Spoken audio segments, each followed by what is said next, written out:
Olá, pessoal, boa noite. Nós somos o grupo de pensadores, Sociedade dos Pensadores daqui de Indaiatuba, e a gente vai trazer um pouquinho uma explanação sobre o financiamento da educação, né? Como que esse fator influencia diretamente e indiretamente a nossa educação em si, alguns indicadores que a gente tem. E, bom, é isso. Eu sou Ulisses Maia, economista. E, Kelly, se apresenta, por favor. Oi, gente, boa noite. Obrigada por vocês estarem aqui conosco. Obrigada, Ulisses. Obrigada, Dão. Bom, meu nome é Kelly Cristina. Eu sou professora da rede pública de Indaiatuba, do município. E hoje a gente vai conversar um pouquinho sobre como a educação brasileira pública é financiada. Não é, Dão?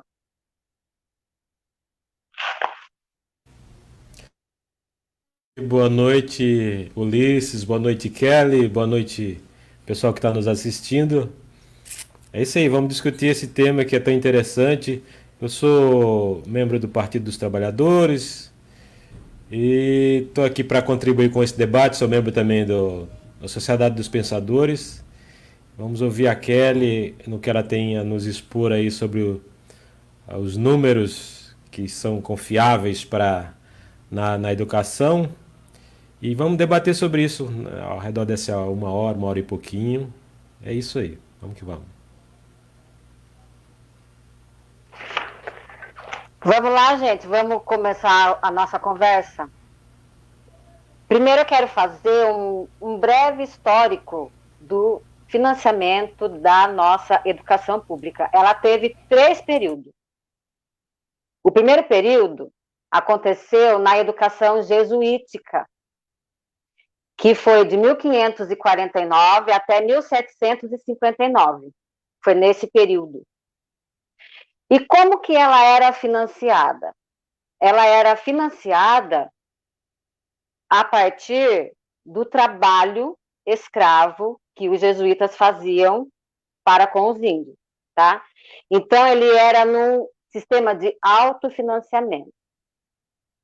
No segundo período, após a expulsão dos jesuítas, que foi até o fim da República Velha, mais ou menos em 1930, houve-se a necessidade de buscas de fontes autônomas de financiamento, tá? E após deixou por conta das dotações orçamentárias dos governos, dos estados e das câmaras municipais. No terceiro período, ocorreu a homologação da Constituição Federal de 1934 e até os dias atuais. Qual era o objetivo disso? Ela era marcada pela busca da vinculação vinculação constitucional, engasguei, de um percentual mínimo de recursos tributários para a educação. Lembrando que é um percentual mínimo, tá?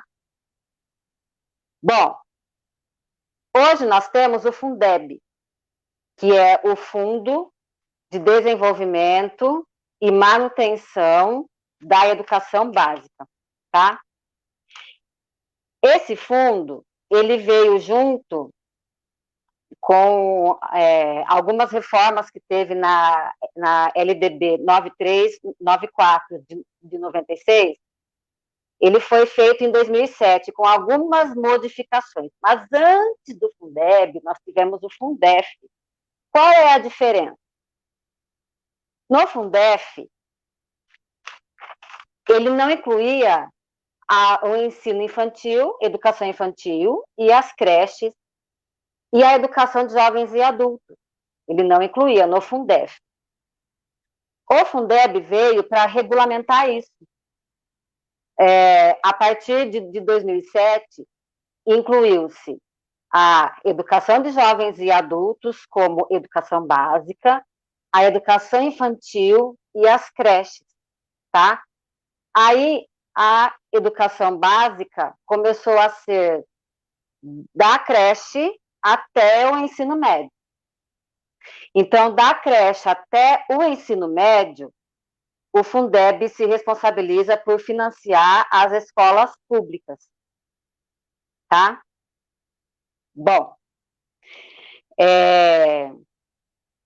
qual é o percentual, né, que os estados, municípios e a União devem aplicar nesse fundo? O percentual, ele é de pelo menos 20% das transferências recebidas dos impostos, tá? E quais são esses impostos? Eu vou pegar na minha colinha aqui, que são vários impostos que implicam nesse fundo.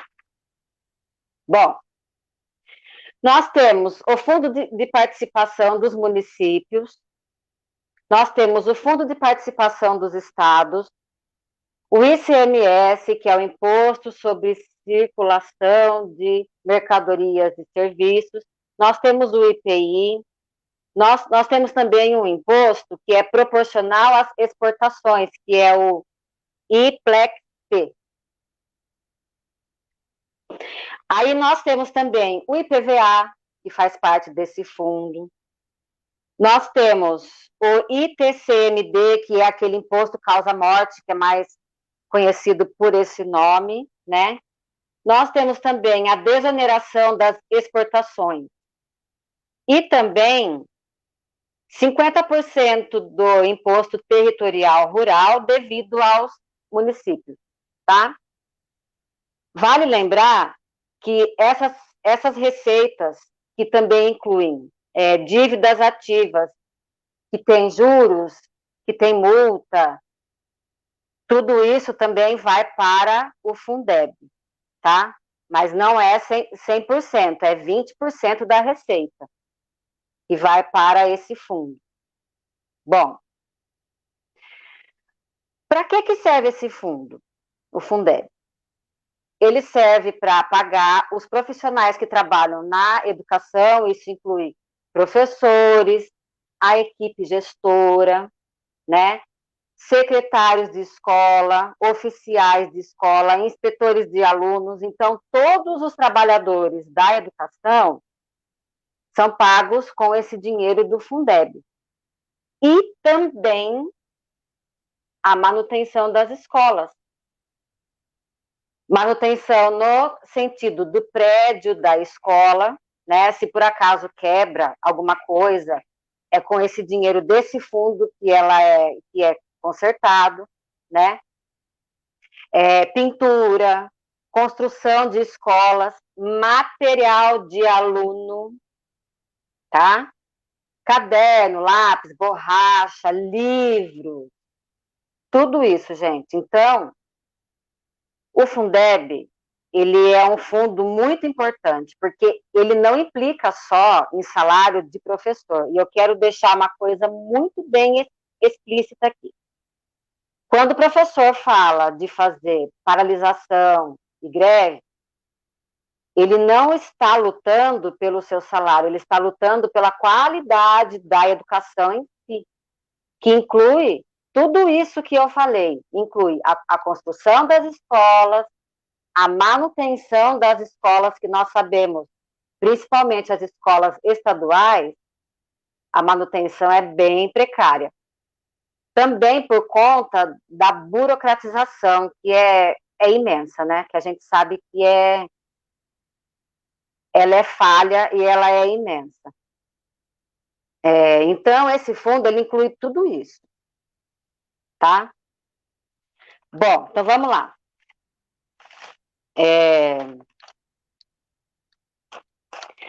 Na Lei de Diretrizes e Bases da Educação, número 9394/96, que é a lei mais recente que nós temos, ela implica como direito essencial e universal, exclusivo, e regulamenta os recursos financeiros necessários para a manutenção e desenvolvimento do ensino e valorização dos profissionais do magistério, que são os professores, tá? Dentro desse Fundeb também está implícito os cursos de aperfeiçoamento, que os estados e municípios também precisam oferecer para nós, professores, porque a educação, assim como todas as áreas, a área da saúde, segurança pública, né, a área da cultura também, ela passa por muitas transformações, de acordo com o tempo, né? E então a gente precisa, nós necessitamos de cursos de aperfeiçoamento quase que sempre, o tempo todo, eu diria que o tempo todo, tá? Então, esse fundo, ele também visa isso daí.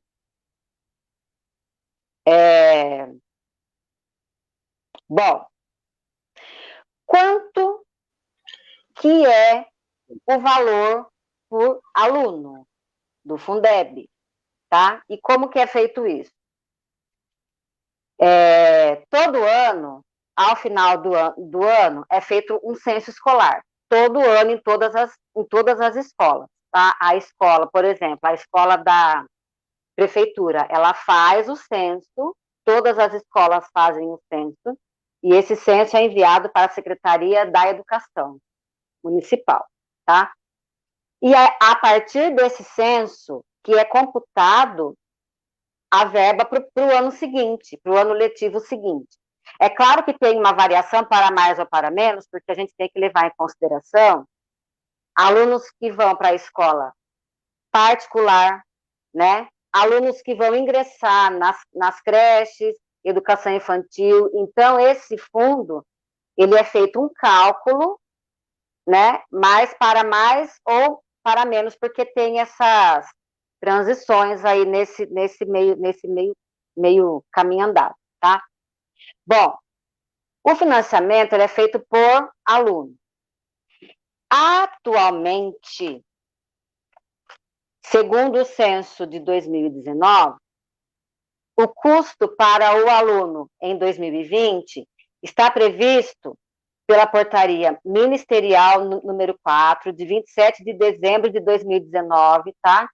Depois eu posso deixar na nossa live todos esses links de pesquisa para vocês que estão assistindo poderem acessar e poderem pesquisar também, tá bom?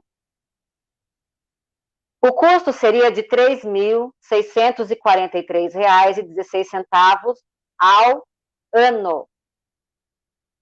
Então, durante esse ano de 2020, cada aluno matriculado na escola regularmente, tá? Ele custa R$ 3.643,16. Isso daqui, mensalmente, dá mais ou menos R$ 303,59. É pouco. É pouco se a gente comparar a outros países. Os países desenvolvidos, eles chegam a gastar até $8.600 ao ano, tá? Então, gente, nós ainda estamos caminhando muito lentamente, né, para que a gente consiga aumentar esse percentual. Nós sabemos que na Câmara dos Deputados está em trâmite a renovação do Fundeb, porque ele termina esse ano, né? Ele tem essa peculiaridade, ele não é um fundo fixo, ele é um fundo volante. Então, uma das atribuições que estão sendo colocadas em xeque no Senado é que ele seja um fundo fixo, tá? Ele sendo um fundo fixo, a gente não vai ter esse perigo de entra governo e sai governo e muda governo, e a gente viver nesse impasse dele ter que ser revisto novamente, porque o problema está na revisão. Cada deputado que olha o projeto, ele vai querer mudar alguma coisa. E a mudança pode ser boa ou pode ser ruim. E a gente sabe que na maioria das vezes não é boa, né?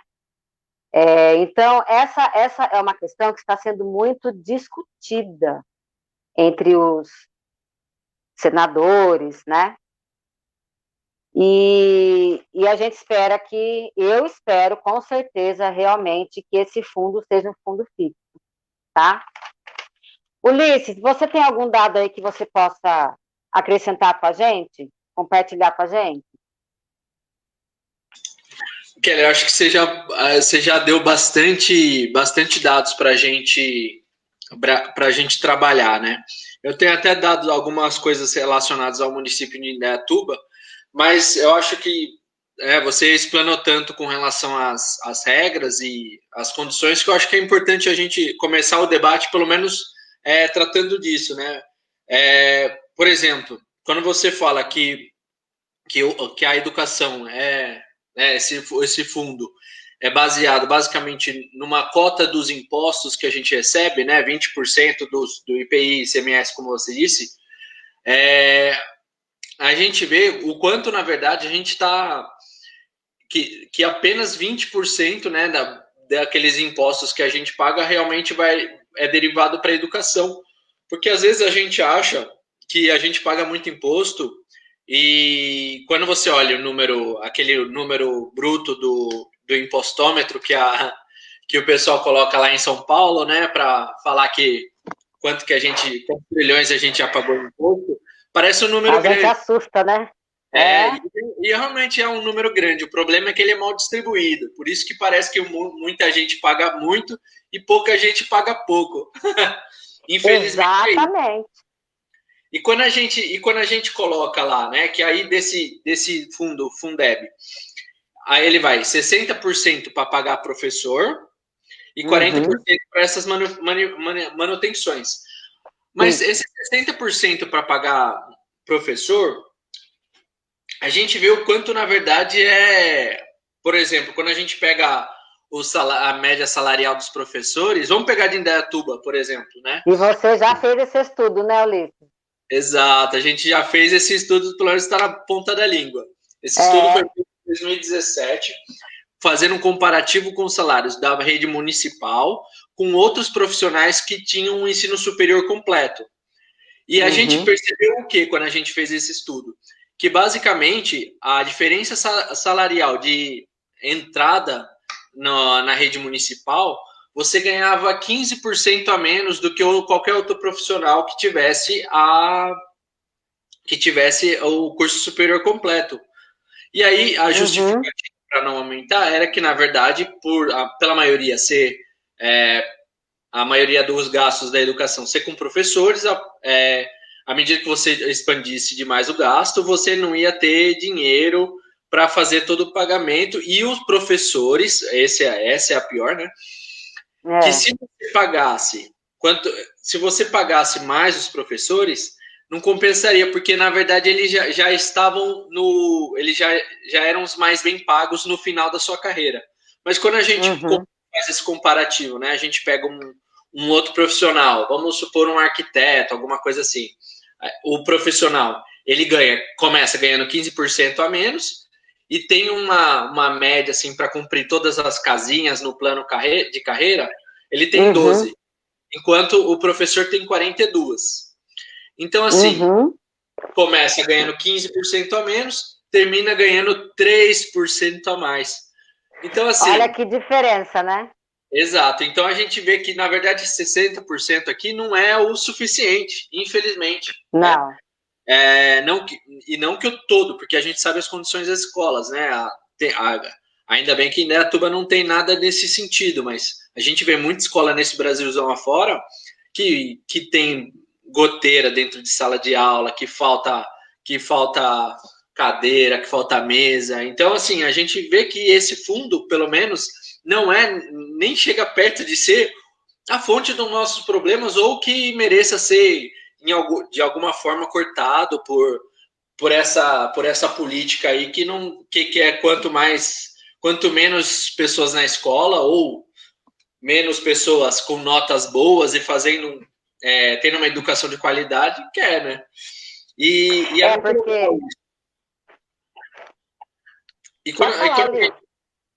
quando a gente compara, né? Quando a gente compara as diferenças, porque assim, além dessa questão da quantidade de alunos, é considerado também uma conta ponderada se a escola está na cidade ou está no campo. E as cidades do campo acabam recebendo mais por aluno, justificável. Uhum. Então, na cidade, a gente acaba tendo essa diminuição no valor proporcional, mas eu acho justo, né? Porque até pelo volume e pela necessidade que a escola precisa se manter no campo, né? Com menos aluno. E uma outra coisa importante, que eu acho que é importante ressaltar, é a questão que o transporte público estudantil também é pago com dinheiro do Fundeb, né? Então, quando a gente coloca que aí a gente entende essa justificativa da escola no campo ser mais cara por aluno, faz sentido, né? O custo de transporte deles é maior. Tem menos alunos. Com certeza. Né? Então é muito legal isso daí. A gente entender como funciona o Fundeb e assim, todo lugar, toda cidade tem um conselho de acompanhamento e controle social. Seria muito importante a gente conhecer cada um da sua cidade, né? Conhecer um pouquinho mais desse conselho, ver se eles estão administrando direito, ver se esse conselho não está ocupado por pessoa da secretaria, que aí é óbvio que não vai achar nenhum problema nos gastos. Ah, sim. Detalhe, né? E depois eu queria levantar um outro ponto, mas eu acho que eu já falei demais. Eu vou passar a palavra para o Dão para dar um pouquinho do seu conhecimento para a gente.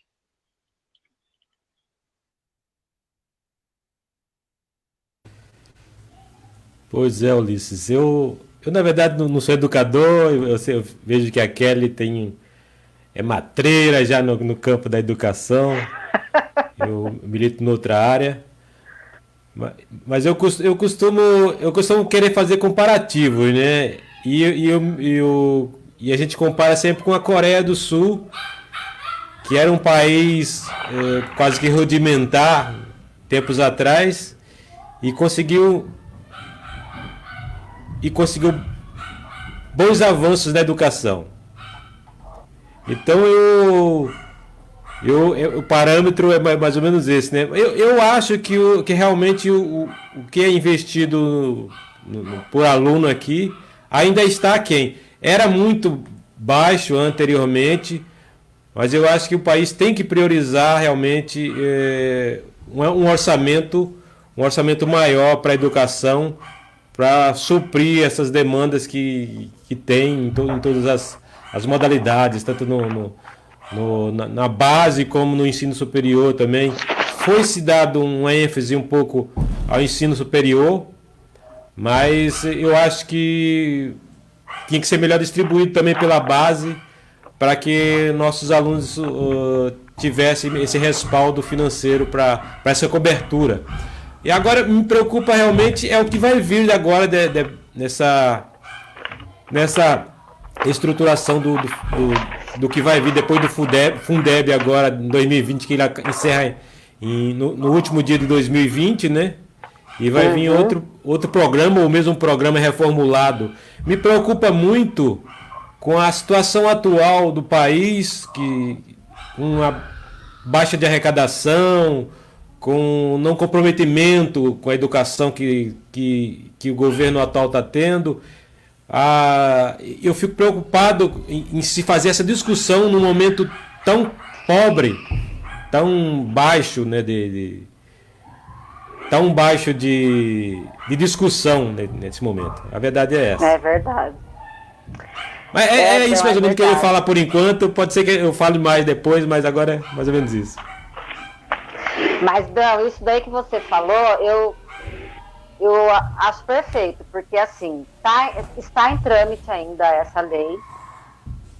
Veja bem, nós estamos muito preocupados. Por quê?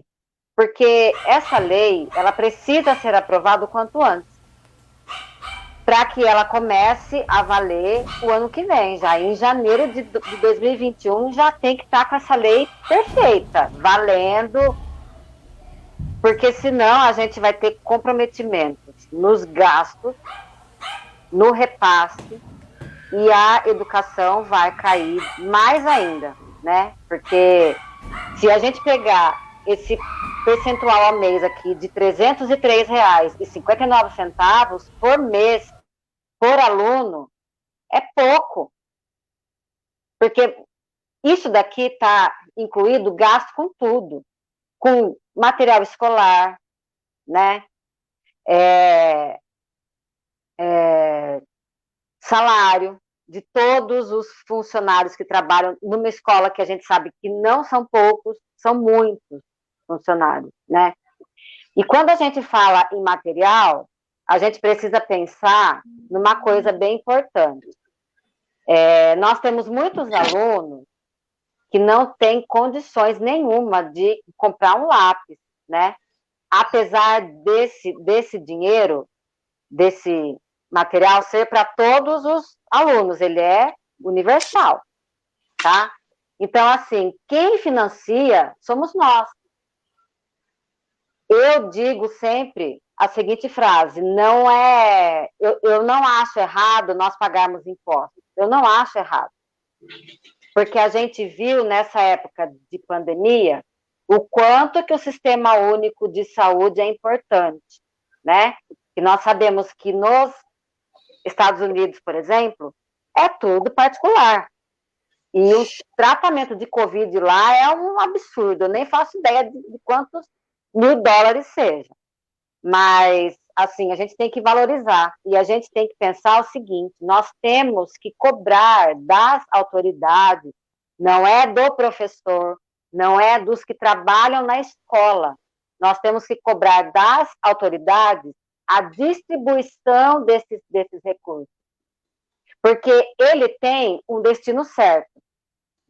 Ele saindo da onde ele origina até onde ele deve ir, ele passa por muitas mãos. E aí é que está o problema. Uma dessas mãos, ela pode, se cada uma dessas mãos pegar um pouquinho, a gente não vai ter quase nada quando chegar lá no final, né? Então, assim, a gente tem que aprender a cobrar das autoridades e das pessoas certas.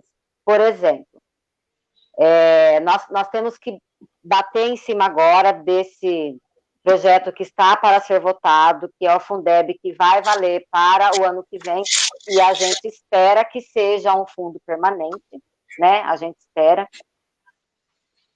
Como é que a gente pode cobrar? Rede social, a gente pode cobrar através das páginas de Instagram, Facebook, dos deputados envolvidos, né? Eu vou pesquisar depois quais são, e daí eu ponho aqui também o link, tá? São deles que nós temos que cobrar, porque a gente cobrando, eles têm que ouvir a gente, porque eles foram eleitos por nós, que somos eleitores, né, que votamos neles, muitos deles que estão lá. Então, eles têm que nos ouvir, com certeza. Ô Kelly, complementar, né, um pouquinho, acho que tem vários pontos aí para complementar. Assim, a título de curiosidade, né, eu dei uma pesquisada rápida, eu vou ler a matéria do IG aqui, só o título. Coronavírus. Beleza. Nos Estados Unidos, paciente precisa pagar $34 mil com exames e tratamento. Em reais, o valor chega hoje 175 mil. Então, assim, uma pessoa, né? Eu acho que antes da pandemia, a gente pode falar que era uma desinformação. A gente não pode colocar isso da equipe eleita, né? Do pessoal que foi... né, Luiz? Enrolou a língua. Do pessoal eleito. Mas, assim, se eles falarem que o SUS é desnecessário de alguma forma, eles estão usando de um mau caráter aí que a gente tem que se livrar deles o mais rápido possível, né? Se livrar democraticamente, que não não me confundam com exatamente. bolsonarista. Mas assim, a gente tem que ter isso daí bem claro na mente, que essa questão de pagar pouco imposto ou pagar muito imposto, o problema é a distribuição do imposto, né? Então a gente tem uma tributação, né, que ela é regressiva em algumas coisas. Então, quanto mais imposto você tem, quanto mais, mais rendimento você tem, menos imposto você paga. Por quê? Porque o percentual do seu imposto, que é livre de tributação, acaba sendo maior. Por exemplo, eu que sou pobrezinho, eu tenho pouco dinheiro na poupança, que é livre de tributação, e eu tenho um salário que me consome lá acho que dá 22% de imposto de renda. Mas se eu fosse dono de uma empresa, a empresa me pagaria e todo o meu rendimento é livre de tributação. Em todos os outros países, isso não acontece. Por exemplo, nos Estados Unidos, que é o marco do neoliberalismo, né? Na Europa, muito menos. Então, assim, o problema é a tributação, como a forma de tributação, né? Então, é isso que prejudica a gente nessa questão e faz com que a gente acabe pagando mais imposto. É só pegar um pouco da tabela que a Receita Federal sempre, ano a ano mostra com a pirâmide de tributação. Mas isso que você falou com relação à participação social, né, Kelly? Com relação a exercer o papel de cidadania realmente, ir lá e cobrar das pessoas. E isso não é só no governo federal, aqui no município também, quando a gente vê alguma coisa errada, a gente tem que ter essa participação. Não basta achar que democracia é votar a cada 2 anos. A gente tem que sempre estar lá, enchendo o saco. E a gente tem que ver também quem está mais aberto à conversa. Não adianta você colocar alguém que nunca te deu nunca respondeu sua mensagem e achar que depois que ele se eleger, ele vai virar alguma coisa. Ele vai virar mais aberto para isso. E realmente é importante a gente pensar o que o governo federal imagina do futuro da nossa educação. Por exemplo, a gente tem o Weintraub, que até no fim da semana passada estava fazendo um serviço para a gente, né? Então, qual que era a ideia dele? Ele, conselheiro de universidades, conselheiro remunerado, tá, gente? Só para deixar claro.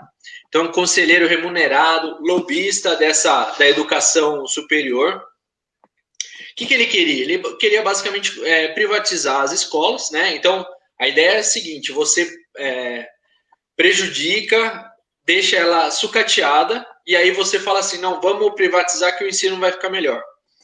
E aí você dá o cupom, né? Essa era a ideia dele. Você dá cupons, ao invés de ajudar, você dava o cupom e a pessoa escolhia onde gastava o seu dinheiro. Dinheiro esse, né, que seria derivado para o setor privado, né? Então, a gente sabe, tem questão de ganho de escala, questão de comprar mais material, isso daí tudo abaixa custo. Só que eles não querem redução de custo, eles querem aumentar o lucro. Então, eu acho que é importante a gente ressaltar o que é o objetivo desse pessoal que está lá no governo hoje, né? Que é tentar sucatear para ir privatizar, né? E depois pagar pouco por essa privatização. Por exemplo, se essa ideia de cupom passasse adiante, alguém ir lá e comprar o Dom José, né? Transformar o Dom José numa escola privada. É óbvio que isso não vai contemplar todo mundo e aí eles teriam esse ânimo a mais de pegar e abraçar esse novo mercado, né, que eles chamariam. Mas a gente está numa situação difícil. A educação, apesar de todo mundo falar que é importante, a gente tinha vários professores na eleição, mas nenhum passou. Pois é, né? Infelizmente. Então, assim, apesar da gente valorizar dentro de nossas mentes, infelizmente essa valorização não passa pelo processo eleitoral, né? E aí as pessoas, e professores, e profissionais, e alunos são deixados de lado, né? Esse é um problema sério que a gente teve e temos ainda. Vamos ver se em cada cidade aqui quantos professores serão eleitos. É verdade, né, Ulisses? E você falou uma coisa importante, sabe? Que a gente deve cobrar não só da esfera federal, mas a gente pode cobrar da esfera municipal, que está mais próximo a gente, por exemplo, né? A gente pode cobrar essa melhoria. Por isso que eu acho importante as pessoas se politizarem. Eu acho muito importante isso, porque isso envolve política. Política é o quê? É o dia a dia, é tudo aquilo que você vive, é política. Não é questão de partido político. As pessoas confundem muito a politização com a questão do partido político que vai eleger alguém, e etc. e tal. Você ter conhecimento de como que a educação funciona, a educação pública funciona, visto que a maioria dos alunos estudam em escola pública, é uma politização. Você saber como que a educação é financiada é um modo também de você se politizar. E aí, quando você tem essas visões políticas, que você tem todo esse conhecimento, essa bagagem, você consegue enxergar qual é a instância que você pode cobrar. Fica mais fácil, né? Fica mais rápido, fica mais fácil, fica mais ágil. A gente sabe que burocracia tem em todo lugar, a gente sabe, mas a gente precisa insistir. E assim, a gente precisa também começar a ir em sessões de Câmara, que eu acho super importante, né? Que as pessoas vão, participem.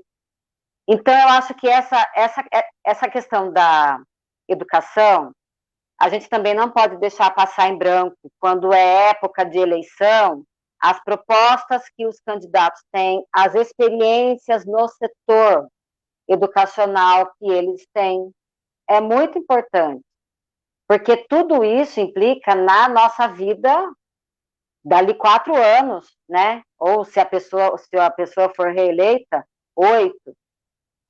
Então, a gente precisa começar a ter essa visão política, que não tem nada a ver com partido político, tem a ver com as nossas questões do dia a dia, os nossos direitos e os nossos deveres do dia a dia. É ou não é, Adão? Isso mesmo, Kelly. Realmente as pessoas têm essa dificuldade nos dias de hoje e devido à demonização da política, né? Demonizaram a política. Então as pessoas mais simples do povo, elas não se sentem bem em se dizer políticas, né?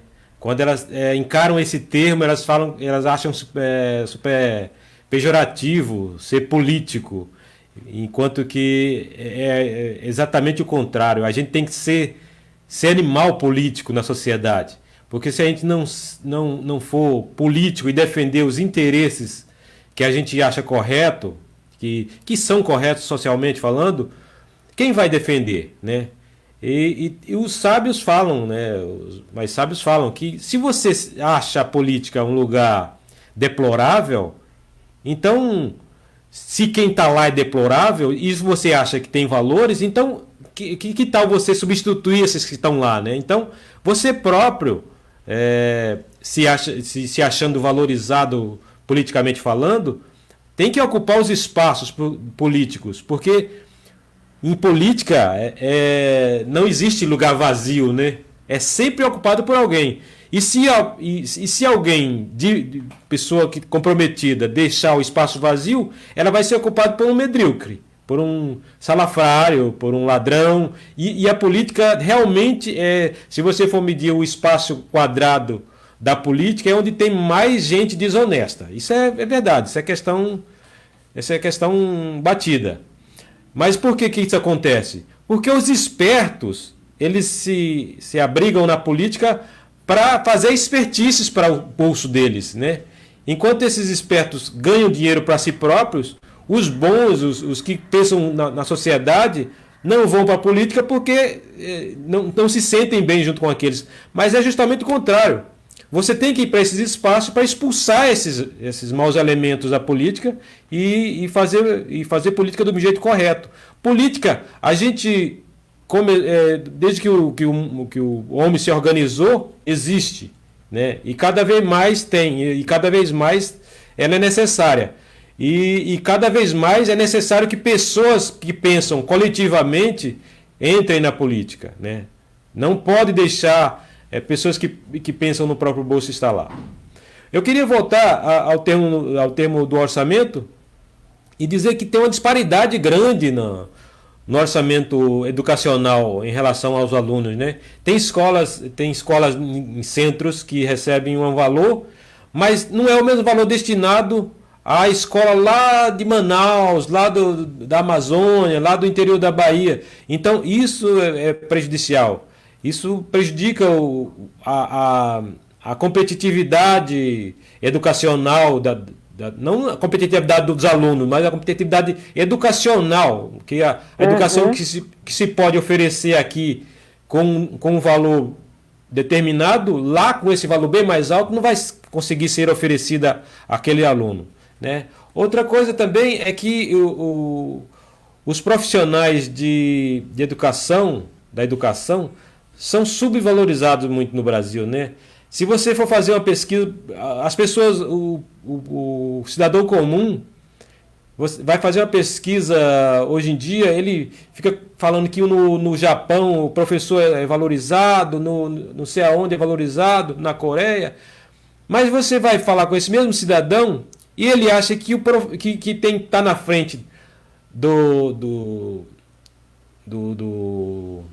da valorização profissional não é o professor. Quem devia estar na frente não é o professor, ele acha que tem que estar na frente. Por exemplo, um policial, eu vejo muita gente falando isso. Policial tem que ir na frente do professor, tem vários profissionais na frente. Então, não, a nação que quer que se tornar soberana, ela tem que valorizar os mestres, né? Tem que voltar-se para a educação, porque é lá que ela vai sobressair. É de lá que vai vir as crianças que no futuro vão fazer o país ir para um patamar onde de conformidade social, de conformidade de oportunidades. Né? Então, os professores têm que ser valorizados. E não só os professores, mas as escolas têm que ter materiais decentes para trabalhar, tem que ter prédios onde abriguem os alunos de uma maneira que eles possam estar lá dentro confortavelmente, tem que ter alimentação adequada, tem que se fazer a adequação do ensino com a produção agrícola nos campos mais rurais, para que elas trabalhem em sintonia, a produção agrícola possa fornecer alimentos para a escola e o Estado seja o manejador dessa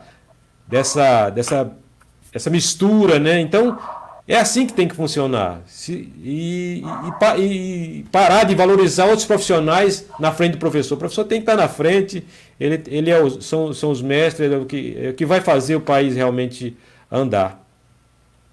Por aí. É bem isso mesmo, Dão.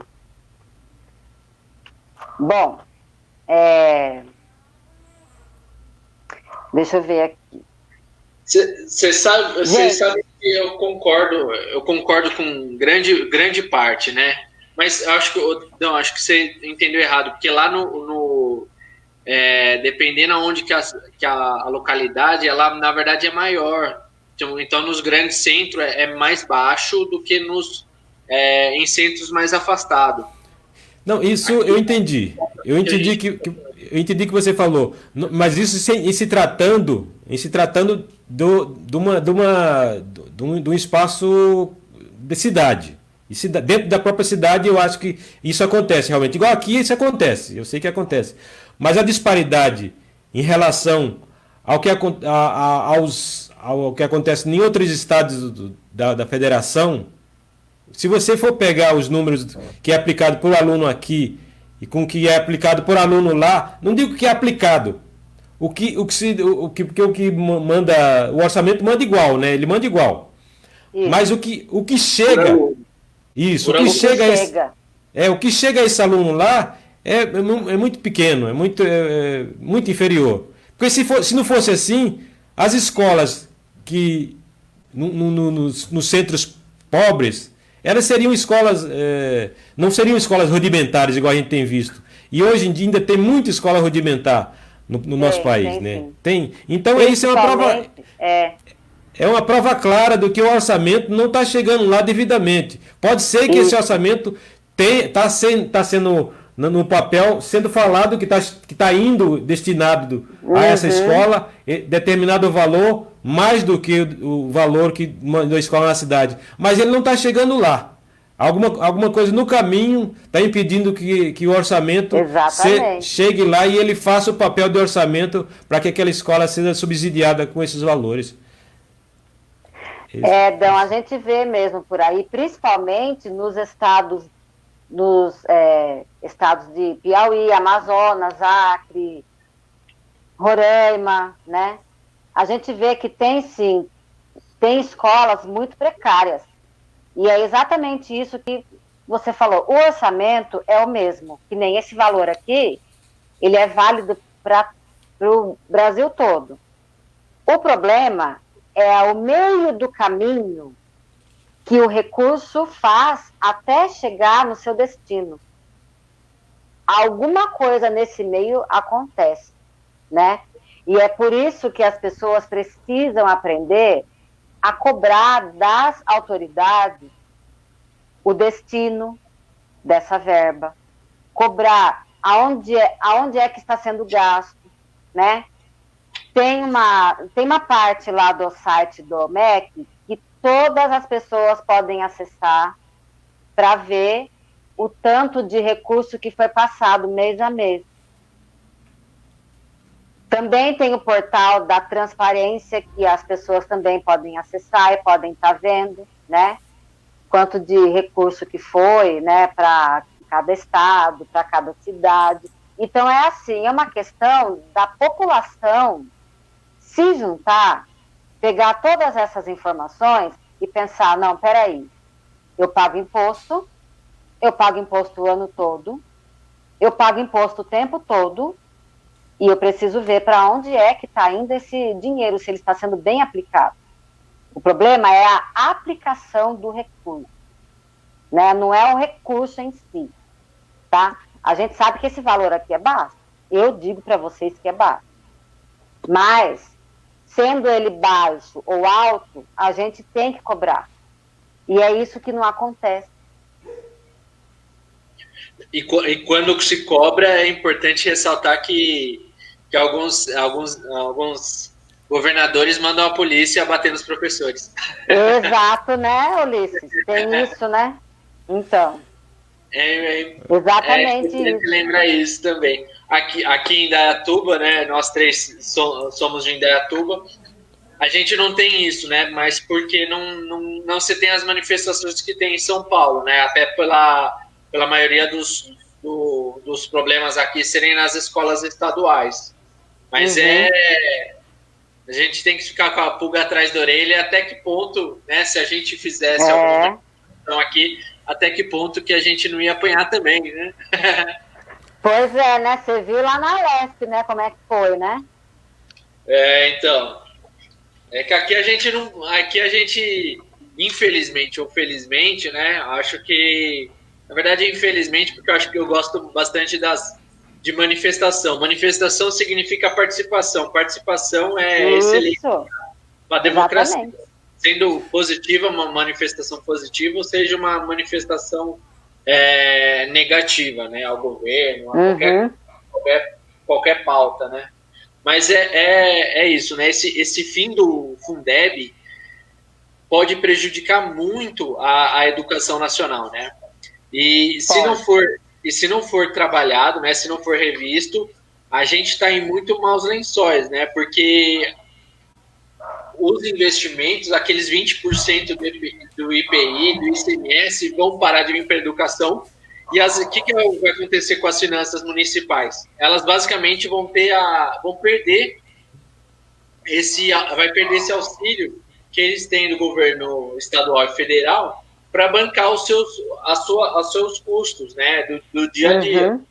E assim, por exemplo, né, provavelmente vão cortar o ônibus escolar, né, aquele 50% que tem de desconto para estudante no transporte, vai perder.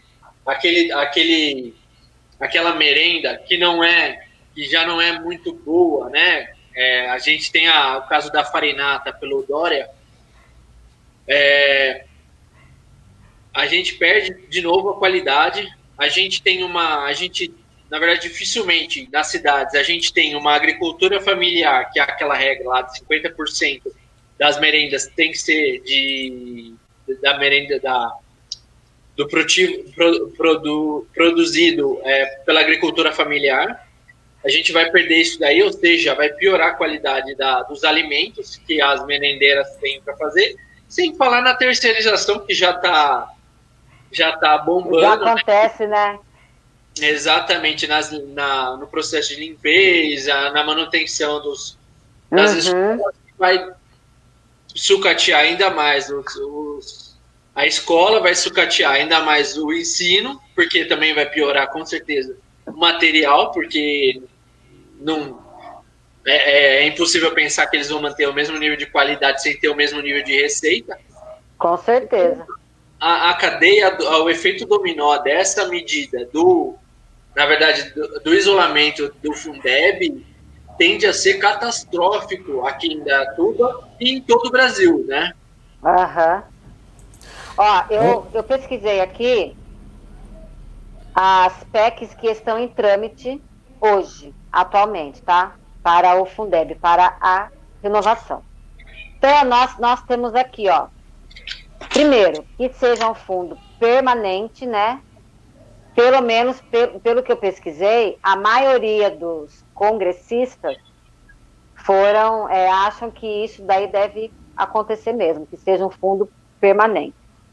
Nós temos a PEC 65 de 2019, que é uma PEC que ela visa ampliar de 10% para 40% a complementação da União em 11 anos, porque nós também temos uma parte que a União complementa, que são 10%, tá?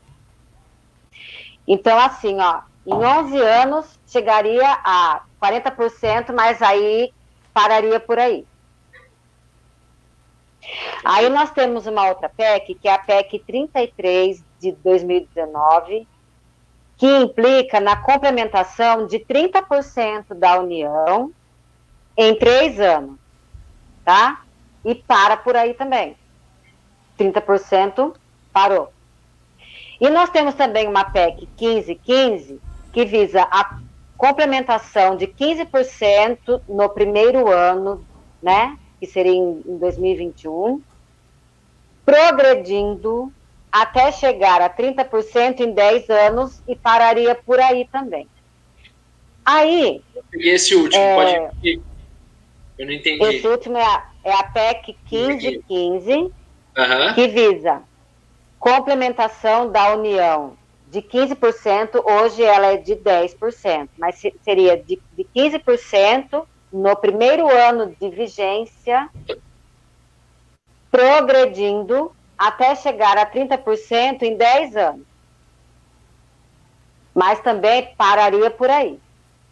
Aí, pegando essas 3 PECs aqui, e a gente relembrando lá atrás, quando foi feita aquela PEC da morte, lembra?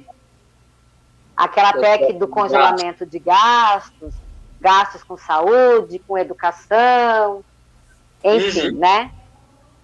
Essas 3 PECs aqui, elas estão atreladas a isso. se a gente for analisar cada uma. Elas não saem fora disso. E outra coisa também que eu estava comentando esses dias, a questão do Weintraub ir para o Banco Mundial. Eu espero que ele não seja eleito para ocupar o cargo, né? Eu espero. Porque se ele conseguir o cargo lá, vai implicar nas dificuldades que a educação terá aqui. Porque uma das funções do Banco Mundial é ditar regras para o financiamento da educação dos países da América Latina, que inclui nós, inclui o Brasil, tá? E ele estando lá dentro, já que ele tem uma visão de que tem que ter contenção de gastos, né, que foi isso que ele fez com as universidades recentemente, ele pode prejudicar a nossa educação aqui, contendo gastos, né? Ele pode dificultar as regras dos repasses. Então, essa questão dele ter sido indicado para o banco não foi à toa, porque está atrelado a tudo isso. Ainda falando sobre a desigualdade dos recursos, Ulisses e Kelly, eu tenho aqui um estudo que a Câmara Municipal fez, a Câmara dos Deputados fez, que ele fala que sem o Fundeb, a desigualdade entre a rede de ensino que mais investe por aluno e a que menos investe seria de 10.000%. Ou seja, Nossa, é uma coisa descomunal. Com a regra do Fundeb, essa descompostura diminui um pouco, mas essa disparidade diminui para 564%, o que é um número incrível ainda, né? Já é um número exorbitante, né? Exorbitante. 564% a menos de uma escola para outra é uma coisa monumental, né? Faz muita diferença. Muita diferença. Então é isso que está em jogo agora, né? E eu volto a frisar essa minha preocupação com o atual Congresso. Você falou agora que tem essa vertente de se aprovar o Fundeb definitivo, mas tomara que isso aconteça, pelo menos é um mal menor, né? Para a gente pelo menos não perder o que se tem aí. Porque de qualquer jeito já vão perder, né? Porque a arrecadação já vai ser menor. Exatamente. Todos os orçamentos do próximo ano vão ser menor porque veio dois problemas enormes no nosso país, que um é a pandemia, que é um problema de saúde pública monumental mundial, e um problema de gestão, que é o que nós estamos passando hoje, que o país perdeu gestão, perdeu direção, né? Então, as arrecadações também já vinham caindo antes da pandemia, o país já estava entrando em derrocada antes da pandemia. O Guedes tinha falado que o país, ele sempre falava, daqui 3 meses o país vai começar a crescer, daqui 3 meses o país... E aí faziam as reformas, aquelas reformas esdrúxulas que só tiraram o direito dos trabalhadores, tiraram o direito do cidadão, e não puseram nada no lugar. Então, tem essa grande preocupação. Vai ser um baque enorme em todas as áreas e na educação, principalmente, vai ser uma queda vertiginosa. E a gente espera que tenha essa segurança, pelo menos mínima, da aprovação do Fundeb, para que as nossas crianças não fiquem a ver navios a partir do ano que vem, né?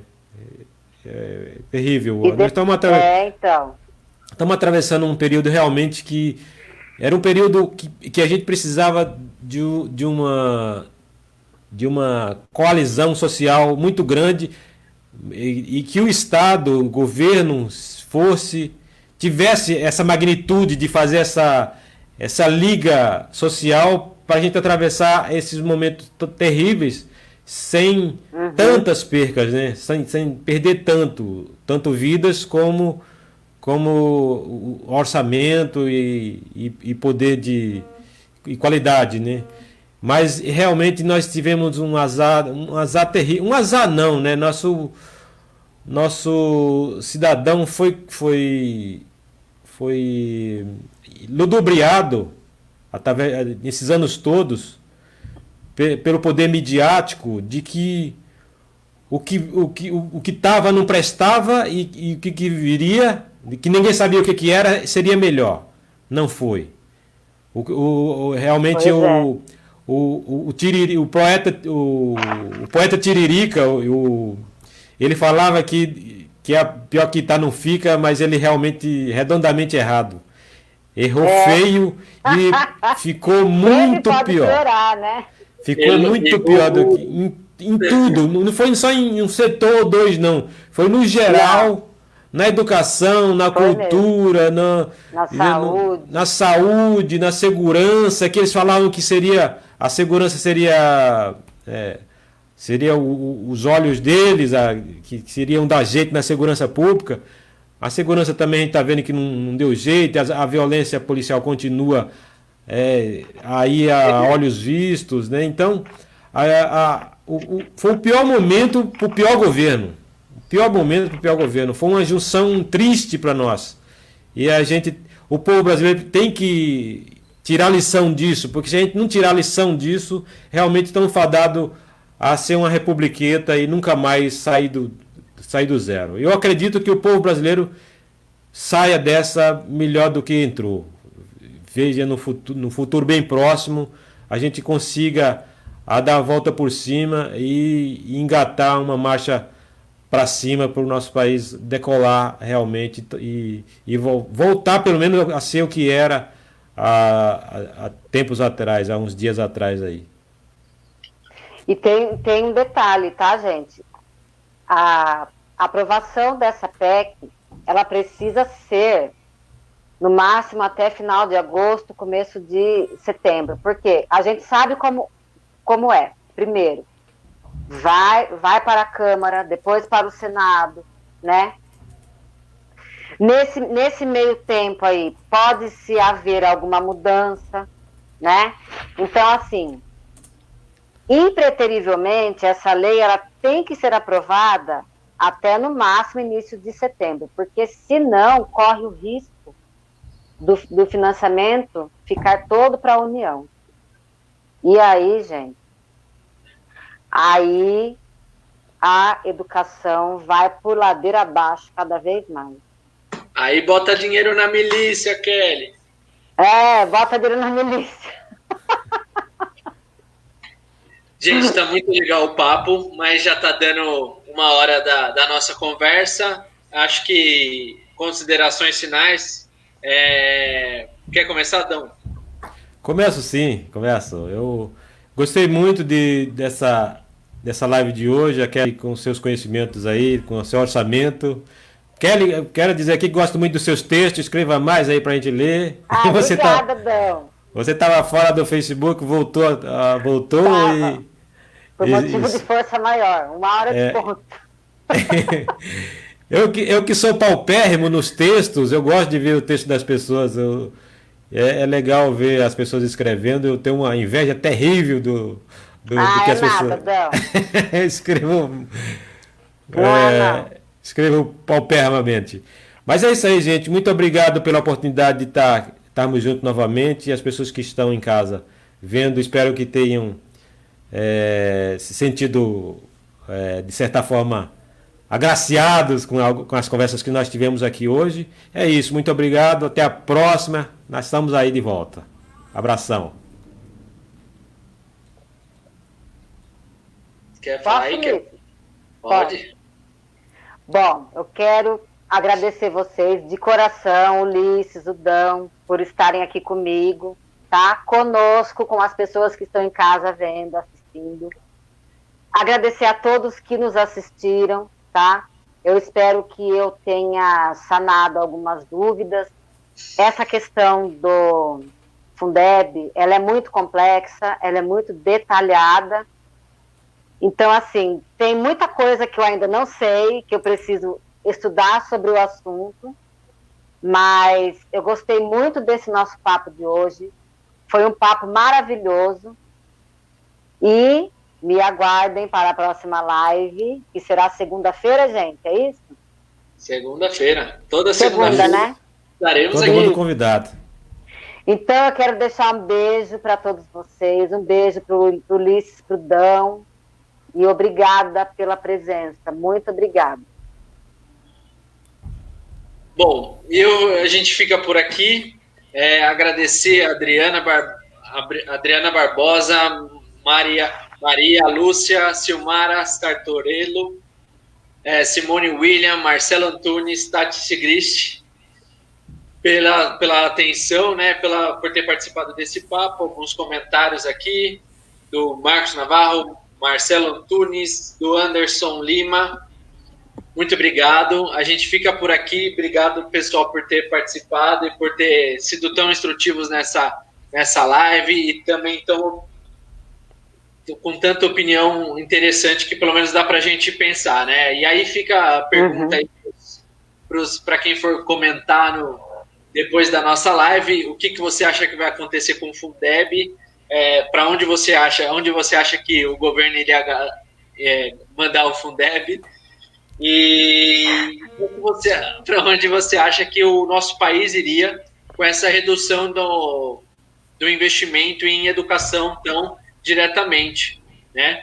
Se inscreve no canal para conhecer um pouquinho mais da gente, ficar sabendo, antenado nas lives que a gente faz. Cada semana é uma live diferente, um assunto diferente.